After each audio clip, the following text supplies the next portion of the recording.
Let me tell you where we find ourselves on this glorious Wednesday as we get underway. The good news is if you live in America, bang, the PPI came out today and prices are down.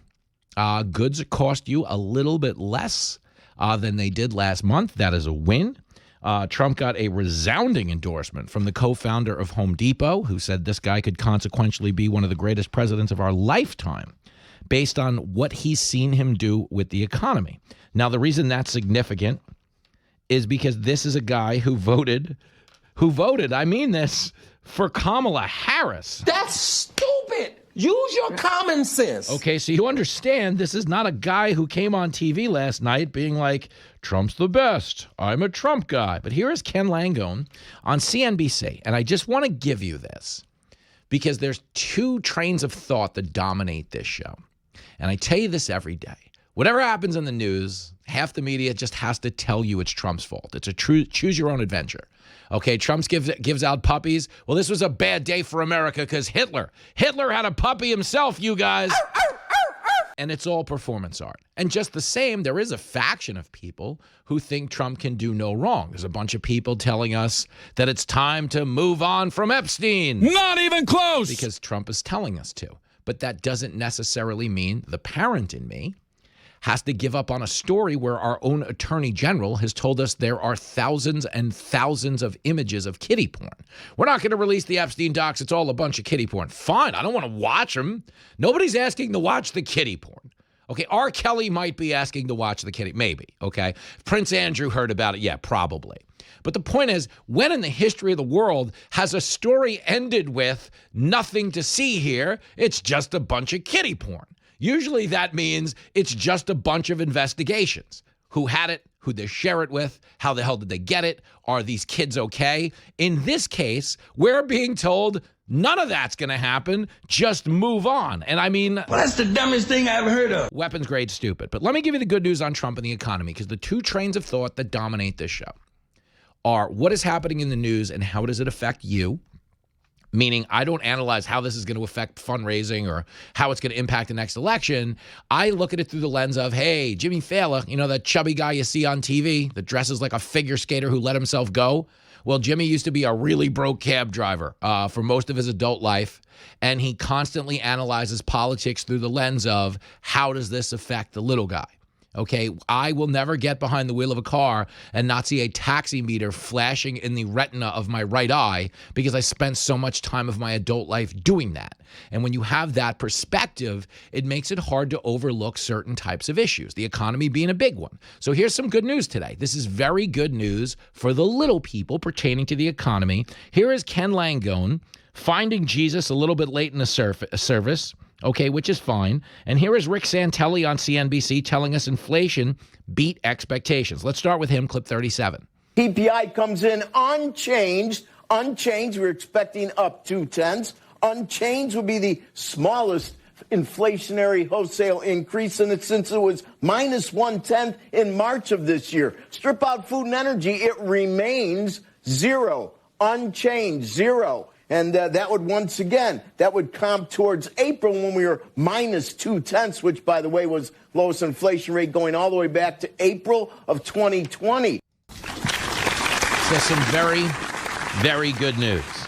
Lowest inflation rate since April of 2020. Donald Trump consequentially making life better for the little people, but everybody for that matter. When it comes to the border, last month marked the first time in history we've had zero border crossers. You know the old phrase, defense wins championships?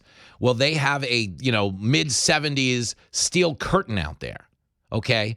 They've got some wild Jack Lambert, Mean Joe Green stuff going on at the southern border right now. Nobody has crossed the border. You're all safer because of that. There's less fentanyl coming in that could unknowingly kill somebody who thought they were taking a recreational drug. And nobody crossing the border means 500,000 children didn't get sex trafficked into this country the way they did when Joe Biden was in charge of the southern border. Biden sucks. A lot of people feel that way. Okay, Ken Langone also making the case for Trump financially. And this is the clip I wanted to play you on CNBC, clip 36. I am sold on Trump. In fact, I'll say this. I think he's got a good shot at going down in history as one of our best presidents ever. That is a real turnaround because you didn't want to vote for him. Well, I tell you the reason. I want to tell you, I'm a believer. What I'm seeing happening is absolutely nothing short of a great thing. People are walking with more bounce in there. It's all around. Knowledge implies one thing. When you made a mistake, admit it. One of the pilots on that miraculous trip to Iran that we wiped out, whatever the hell we wiped out, he said, you're the only guy that in the presidency that would have done what you did. One of the pilots said that. Yeah. And you know what? He's probably right. More applause for Ken Langone, a co-founder of Home Depot. He is a billionaire, and he's saying one of the hallmarks of being a knowledgeable human being is that if you make a mistake, you admit it. Okay, he is admitting he was wrong about Donald Trump and thinks he could consequentially be one of the best presidents of our lifetime. Listen, I agree with him. Everybody I know in the administration, everybody who talks to Trump on a daily basis said he didn't get reelected for the story.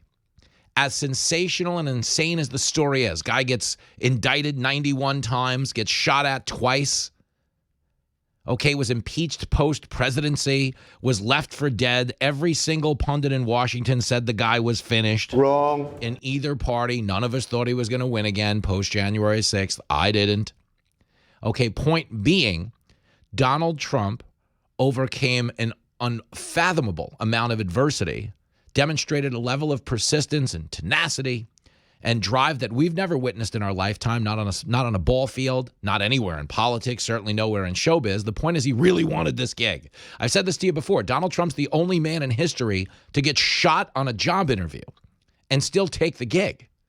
Think about that. If you were applying at Wendy's, you got shot in the ear, you'd be like, I don't know, maybe Chick-fil-A's hiring. I'll get Sundays off. You'd think it over. Not Trump. Got shot, kept going. He was at the convention the next day.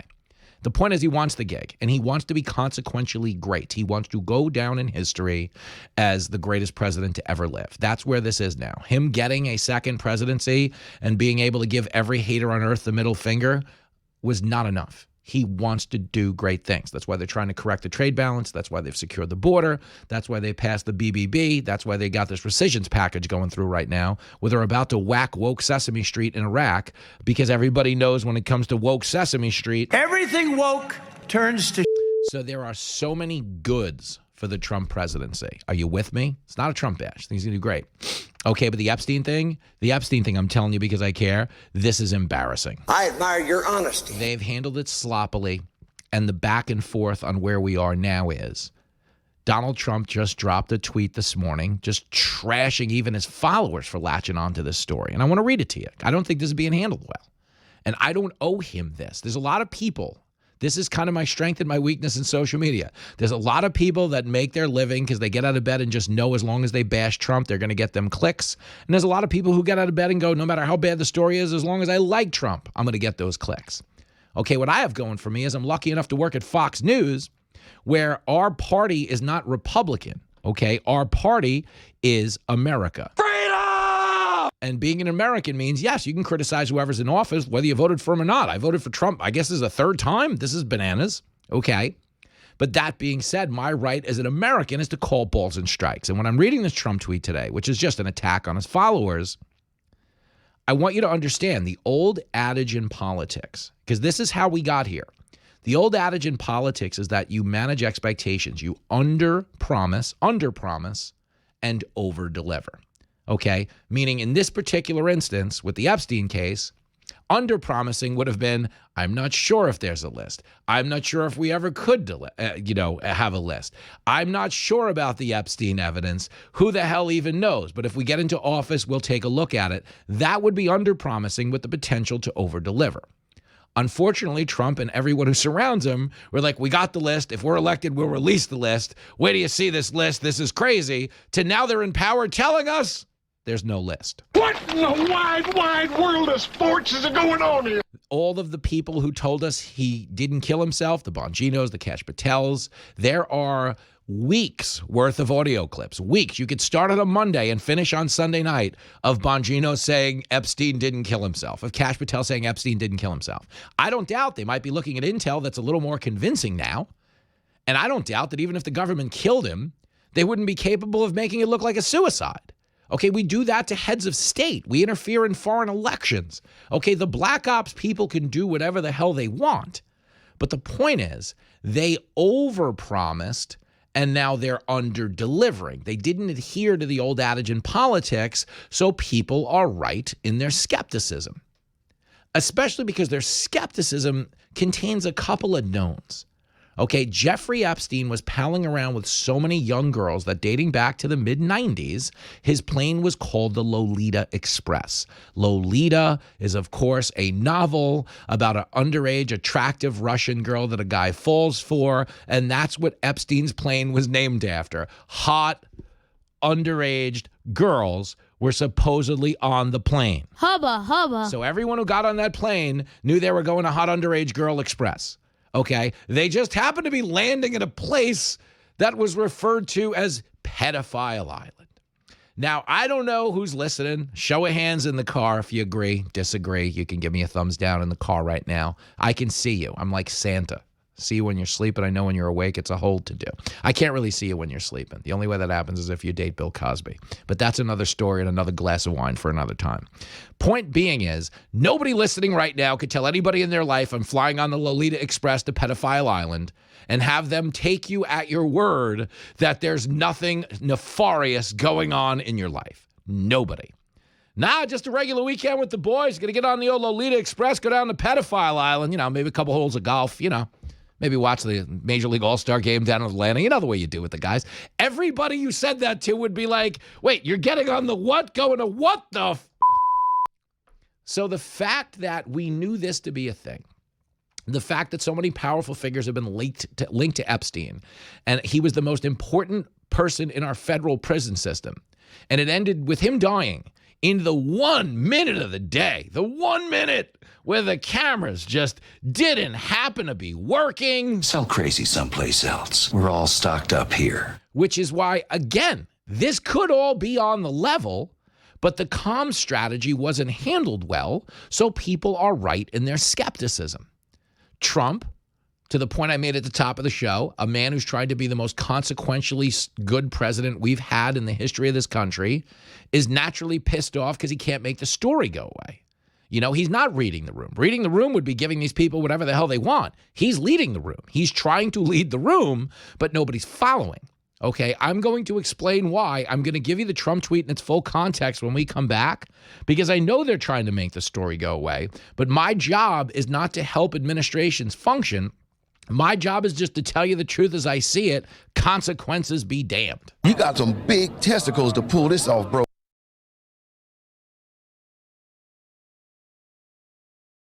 Wanted to bring in an expert. She worked at great length on Epstein Island. I believe she taught Ghislaine how to fly the chopper. Kennedy in studio to share the tricks of the trade. Hey, girl.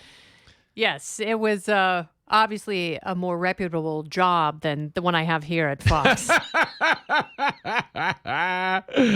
Good old Epstein Island. So here's where I find myself. And we might have talked about this weekend, but I don't remember most of our conversations.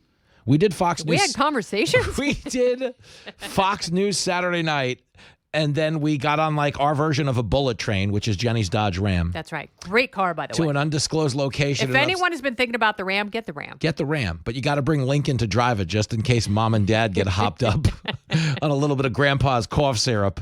We drank. It's really funny. I vividly remember this before we left to come into the city to do my show and then go upstate. Mm-hmm.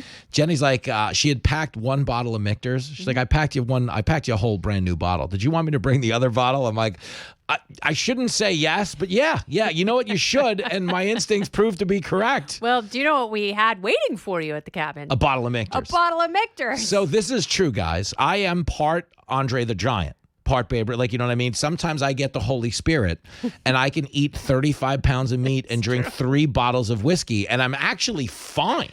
I'm not. They cancel each other out. It's bananas. But if you were to talk about my consumption, what's crazy is no drinks Sunday, Monday, Tuesday. I've just been leveling up because I got to get all the toxins out of my body. But that Saturday night consumption is breathtaking. It's our version of a Joey Chestnut. You know, he could eat 76 hot dogs. We can do the equivalent of that. It's not 76 hot dogs. I don't feel like greasing my esophagus. Jenny makes me grease other things. I'm kidding. But I think it was 2.5 bottles of Michter's were consumed. A lot of people call that the lower esophagus. Hey now, well, since you brought it there, I've been taking calls on Epstein Island. Oh, God. Let's you and me have a quick State of the Union, and we're going to go back to the phones. Kennedy and I are going to take your live phone calls. I think we should do this. Mm-hmm. Mikey's waving his hands no. Josh just quit in protest. But I think we should do it. I think at the very least, the problem this administration has, the old adage in politics, under promise, over deliver. We're in a classic reverse example of that. Yeah, the president actually got ratioed for the first time on his own social media platform, on Truth Social. And, he put out the statement about, this is Obama-Biden stuff. What are you doing? It's nothing. Just stop. And he got ratioed because everyone's like, no, you promised us transparency. You've hired all the people who've told us that this is a real story. Don't take your eyes off of it, and we're going to show you the full and complete, shockingly disgusting file.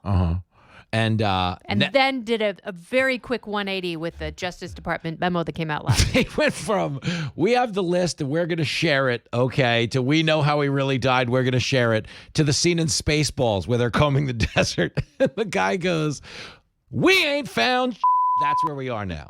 They're combing the desert in Spaceballs. So the messaging on this, not ideal, I think, is where we would start. And not going anywhere. Unfortunately for them, like whatever they have thrown at this, people are mad.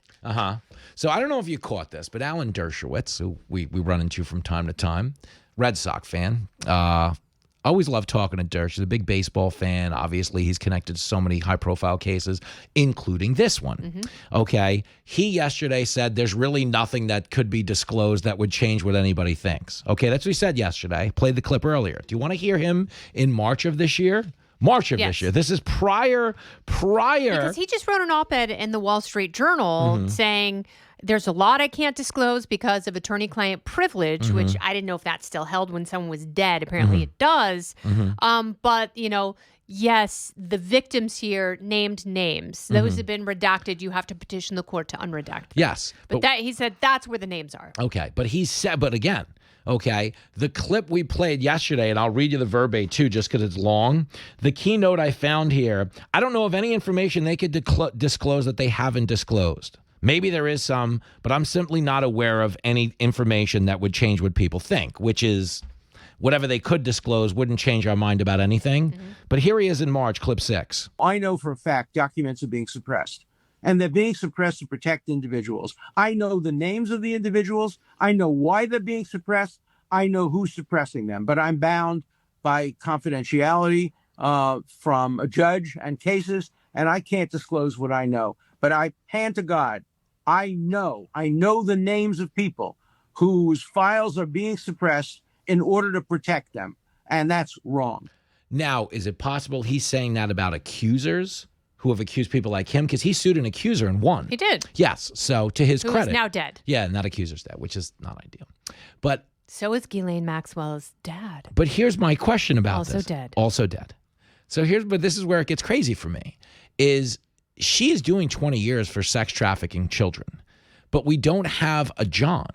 Imagine like if we went to jail for murder, you'd assume someone we knew who died. In this instance, well, they're saying that she trafficked them to Epstein because so he's the only John. Okay. Well, that's the only John the feds needed to convict her. Okay. So, but what she was doing was she had created a circle of young women in need who were being paid in cash for these erotic massages, and that started in Florida. And, if they got their friends to do the same thing, they would get $100 on top of that. Oh. So that's what she's been accused of coordinating. Okay, fair. And the problem is that wasn't just happening in Florida, that was happening internationally, because the second they flew to the Caribbean, then, That's a traveling crime. Yeah, that was problematic for her. The other guy who was also supplying young women to Epstein, and according to Virginia Giuffre, the now deceased victim, and she was the one who said that she had sex with Prince Andrew 3 different times, the first time being when she was 17 years old. She said that Epstein had told her that he had slept with 1,000 of Jean-Luc Brunel's girls. Wow. And Jean-Luc Brunel was the modeling agent, the French modeling agent who was being held in a Parisian prison on charges of rape and child abuse. He hung himself in prison in 2022, 3 years after Jeffrey Epstein. You don't say. Yeah. What in the... Which I always thought that was a very, very... What in the wide world of sports is going on here? I mean, that's to call that a coincidence, I think. And, what's interesting for Ghislaine is her dad died mysteriously. He fell over the side of his own yacht called the Lady Ghislaine.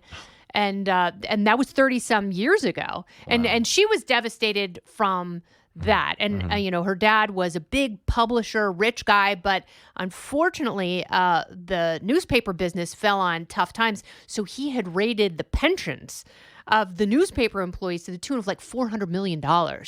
And so, and there's always been this big debate in the UK. Did he kill himself? Was he suicided? Was it an accident? And, there are people, some think he was murdered, some think that he killed himself because he was in such a financial pickle. And Ghislaine is one of 9 kids. She's the youngest of 9. Wow. Yeah. Sheesh. I mean, she's been around a lot of kids her whole life from what it sounds like. Yeah, but unfortunately. Unfortunately for her, this wasn't just about procurement and, getting young women to...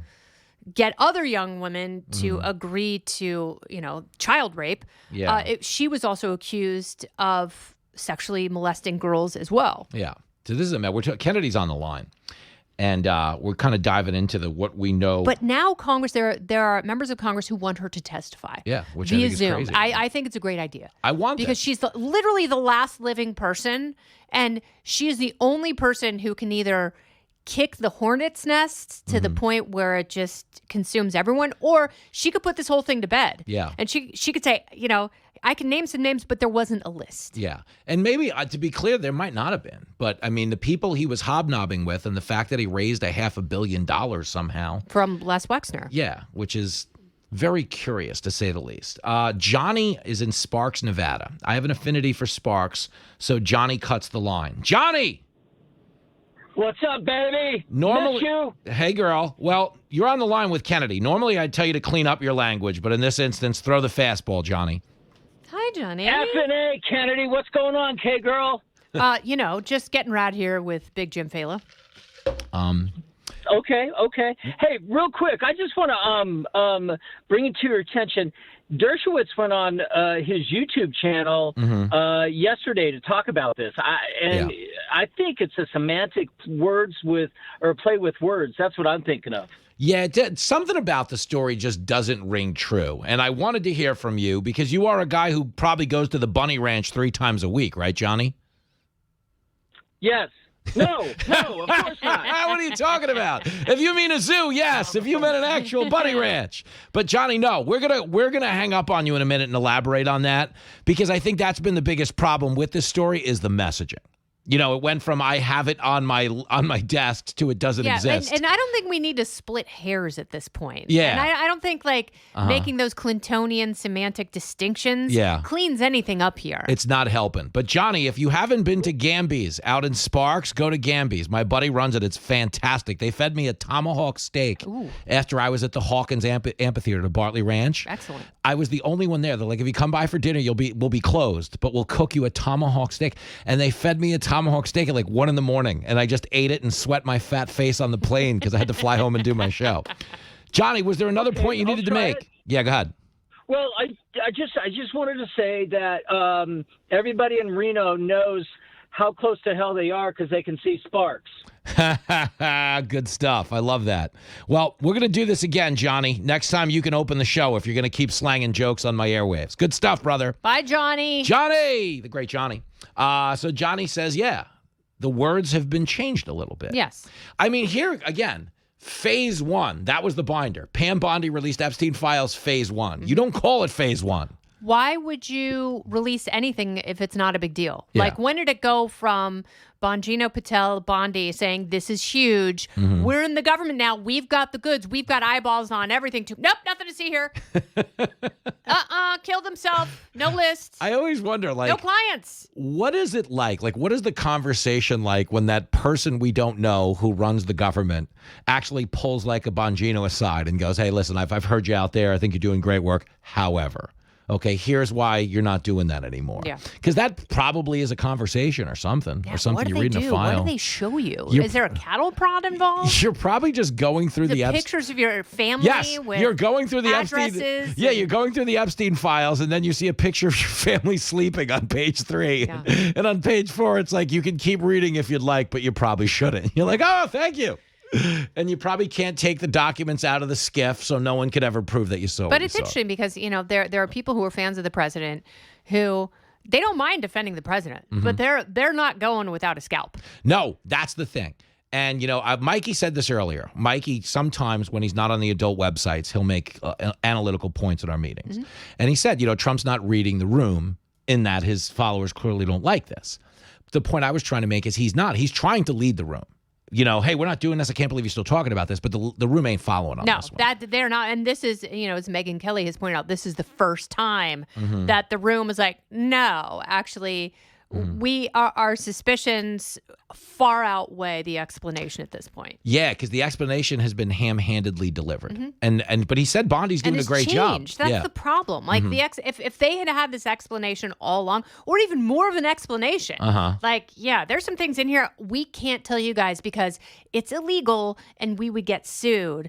Having said that, it's not as bad as we thought. Thank God. That's all they should have did. That's it. Yeah. But when she came out and said, no, because it's a bunch of kiddie porn, so we're done here.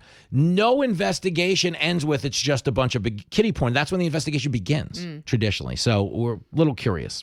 Tom is in Utica, New York. This is a WIBX listener. We've been to Utica, you and I. We've eaten the Utica Greens at Babes. Yo, Tom, what do you know? Hey, Jimmy and Kennedy, how are you? Hey. Great, my man. Talk to me. What's happening? Good. Just want to put out my opinion like everyone else here.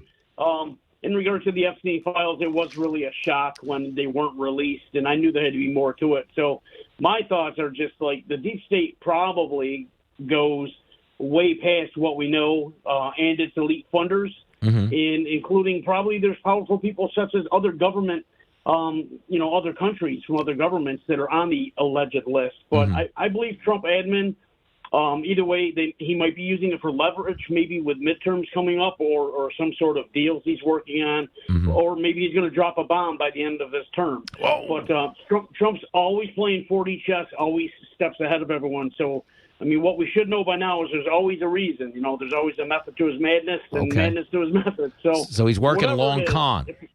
Exactly. He plays the long game, does. And that's what it does. He plays the long game. And, with him, I mean, as we've seen, timing really is everything. And that's what I think it is. I think right now he's just got it in the holster. All right. He doesn't have to play too long a game because he's only got 2.5 more years. Yep. But listen, Tom, fair. Tom, you have spoken. And we will throw this, we will weigh this evidence as well. I think Tom has a take here. A lot of people say 4D chess. Tom, before I let you go, just answer this. Oh, he's gone. I wanted to ask if he'd ever been. So, Kennedy, you need to know this. Yeah. Okay. Up in Utica, they don't play 4D chess. They play 36 double D chess at a place called Peepers. And that's where if you were going to pass shady government intel, you'd do it at Peepers. So that's what I wanted to ask Tom. Tom knows something. Yeah, Tom knows. Quick break. We're back after this.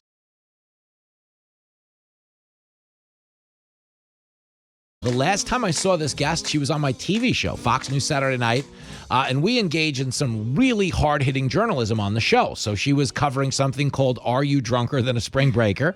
To her credit, she was not. She was more sober than a spring breaker, and she is here, and I still believe sober. Emily Sturge, superstar reporter from Campus Reform, back on the show. Hey, girl. So excited to be here. Now, I really talk about your sobriety because you did move to D.C., I did. And you are my only friend in D.C. that's sober during the day. Absolutely. I moved. We already talked about it. From the Florida swamp to the D.C. swamp. I relocated. Now I'm here visiting New York City to do your show. Well, but I'm really proud of you because most of my D.C. friends, I have to hire a translator if I book them this late in the show because they come on and they can't even speak English because happy hour in D.C. starts at 8 a.m. But Sturge, you're on the way up. You're taking over the world. Trying to. So you've got to keep things productive. Yep. Now, something you did between the last time I saw you and now, and you had mentioned this during the break, is you uncovered a website that was basically encouraging people to dox ICE or showing them how? What was it specifically? Absolutely. So, yeah, we were the first to uncover this at the Leadership Institute's campus reform. I was going down a rabbit hole on Twitter. I found that there was a former NYU professor promoting this website that uses artificial intelligence and facial recognition technology that allows users to upload a photo, and then it reveals the ICE agents, their name, their location, and everything like that. So people are going after them, going to their homes, surrounding their vehicles, finding them, ambushing them, attacking them, and websites like this are just making it easier. And then it's so interesting that this is coming out of a college campus. Yeah, that's crazy. But that's how polluted a lot of these colleges have become, that people have more empathy for the illegal immigrant who might have committed a violent crime than the ICE agent who could have a violent crime committed against his family if his identity is revealed. And what I find so gross about the whole thing is the Democrats, obviously, they're good at inventing phrases. This one is disappearing people. They go, oh, they're disappearing people. They make it sound like you were at the mall food court, and you were about to order Johnny Rockets, and now no one has ever seen you again. When the truth is, these ICE efforts are being made in a far different manner. And again, they're targeting the worst people amongst us. So what does it say about society that there's now more empathy for the bad guy than the good guy? Do you blame that on colleges? Who do you blame that on? I blame that on colleges. And another thing that we've uncovered is lots of schools standing up for illegal immigrants and actually encouraging students to report ICE sightings on campus and then giving what they call red cards. There's cards that literally tell illegal immigrant students what to do if ICE officers come after them, how to handle those situations. They're teaching students how to evade federal authorities, how to reject the American rule of law. And I love that you brought up the disappearing new phrase. I've seen that recently. There was a California State University professor that was protesting against ICE agents out at those marijuana raids out in California. And the left is saying that he was kidnapped by ICE. No, he was resisting ICE officers. He was allegedly assaulting ICE officers. He was arrested. Yeah. He wasn't kidnapped. He was arrested. Yeah, he was a loser. And that's the whole thing. And the idea that we're not having like this head-on conversation is frustrating. So people like you that are actually doing good work, Sturge, take a bow. You know what I'm saying? Take a bow. It matters. All right, give me this. You spend a lot of time around the college kids. That seems to be where Zohran Mamdani has the most appeal, is it's pretty much woke white Ivy League college kids. And, I don't doubt some members of the minority community as well, but the one thing they all have in common is they're idiots, okay? Socialism can't happen, but he is in D.C. right now, your hood, with AOC, he is. pressing the flash, trying to get some support. Do you think the Democrats as a party, deep down, know socialism is wrong, but they're probably willing to get behind it if they think it represents a path to victory? What do you think? Unfortunately, I'm seeing young people that do want to get behind it. And I was genuinely trying to understand why. So last night I went on his website, I watched his campaign videos. On his website, his main message is pretty simple. It's making the American dream more affordable. It's bringing the cost of groceries down. Yeah, that sounds familiar. Yeah. That's Trump's campaign message. Yeah. That's how Trump won the 2024 election. And we know that obviously Mamdani's policies of things like rent freezes and city-run grocery stores would be disastrous for New York City. We know that conservative policies would be better to bring back the American dream. But the message here is that young people really like the American dream. That's what's motivating them. And now we see a democratic socialist doing so with policies that certainly wouldn't bring back that American dream. You wouldn't think so. We're talking to Emily Sturge from Campus Reform, but he's doing it on TikTok. He's doing it on TikTok. TikTok matters. People now, and this is a scary aspect of modern politics, people sometimes now quantify things based on that like count, which is crazy because there's a guy on TikTok that's lighting his dog's farts on fire right now who has 10 million views. I don't know that we should elect the Beagle to run the country, but I mean, it's a bad metric is what I'm trying to say. No offense to beagles. It certainly is. He's getting a lot of engagement on social media, but we have to point out it's the education system that primed young people to accept these democratic socialist ideas. And when I think of Mamdani's campaign, I think of anti-Semitism, anti-capitalism, and anti-Americanism. Yeah. That's textbook college ideology. 62% of college students of young people have a favorable view of socialism. That's our education system, priming young people to vote for a candidate like this. Yeah, scary stuff, Em. And as someone, when you think about like the college campus and how we always say there's such a lack in terms of diversity of thought. Yeah. Has there been any like self-reflection in this post-2024 election world where the campuses were like, actually, we do have to shake this up, or is that all lip service? You know, Harvard's coming out with a new conservative institute, something of that sort, which I think is ridiculous. The fact that they have to create their own institute for conservatives, put them in. It's like they're affirmative actioning conservatism. It's like a jail cell of conservative ideas. Why aren't those ideas allowed in every single classroom? And that, to me, is proof enough that shows us that professors have been shutting down those conservative ideas for so long. Conservative students have had a target on their backs on Harvard's campus and so many other campuses across this country for so long that they have to go and create something like a conservative institute. Yeah, that part doesn't ring true to me either. That's not good. But that's, where we find ourselves is that there has not been, in my opinion anyway, there has not been a good faith exchange of ideas. And I think one of Trump's superpowers in this last election is it became an issues election. It did. Because when Biden stayed in the race, and anyone saying he should have got out should have said so. You know what I mean? It's like everybody in the media is like, Biden screwed the Democrats. I'm like, well, you were right there with him. You know what I'm saying? And, everybody calling it out now we know it's kind of retroactive ass covering. But the reality is him staying in the race is what really did change things because people suddenly got permission to consider Donald Trump because they were just contrasting the effect his policies had to the effect Biden's policies had. Absolutely. And that's why we are where we are. So would you say in the conservative movement, specifically the young conservative movement, most of the energy just really needs to go towards policy and deliverables between now and the midterms? That's a great point. The economy was the number one issue in the 2024 election for young people. We're 6 months into this administration. We are already seeing prices drop. The price of gas is down, eggs is down, energy is down, even hotels, airlines, all of those prices are dropping. And that's motivating young people. I mean, earlier this year, CBS had a poll that talked to all the generations. They talked about optimism. And out of all the generations, it was actually Gen Zers. It was young people that were the most optimistic about this administration. Young people like the economic policies of this administration. They're excited about it. They're optimistic about it. They're good. So you're saying if Trump wants to hold on to the youth vote, more economy, less Epstein. More McDonald's, more Joe Rogan, more UFC fights. It was really those campaign initiatives that resonated with young voters. But I do think, young people are motivated to see that these Epstein files get released. They want them out there too? They want them out. They're hyped up about it on social media. For so many years, this has been such a big conspiracy on social media.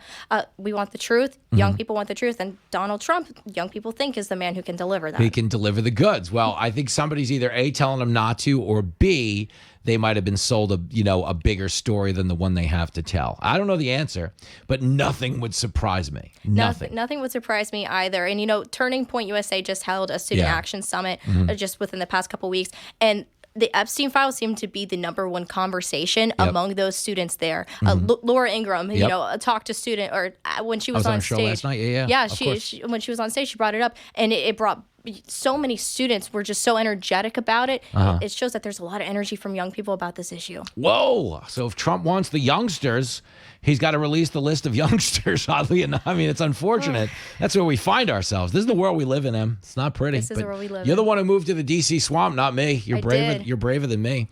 So give me this. You're down in Washington. You graduated college. Congrats. That's Thank you. amazing. We don't get a lot of college grads on this show. I mean, Are you liking D.C. though? Is it cool? I love it. Good Absolutely scene. love it. Right where all the action is. Is that true? It's true. That's amazing to me. In all the time I spend there, I'm always there like we're covering something very specific. I'm never there to like hang. But everybody I know, like Katie Pavlich is there and, outside of DC, and she's here a lot. A lot of them love the vibe. So I don't know. Maybe I'll be like an exchange student. You know what I'm saying? You might see me down there, not for long because I got to come back and do my show and all that. But I'm excited for you. The vibe looks good on you. I can tell when people made a serious life decision and they're about to develop a drinking problem because of it. I actually believe this is going to work. I'm touting this as a victory for Team Sturge. I appreciate that Come so on. much. You made a believer out of me. If you're faking it right now, you should you should move to Hollywood next. But I think it works. Good stuff. Let's do it again soon. Let's do it again. The great Emily Sturge. There she goes.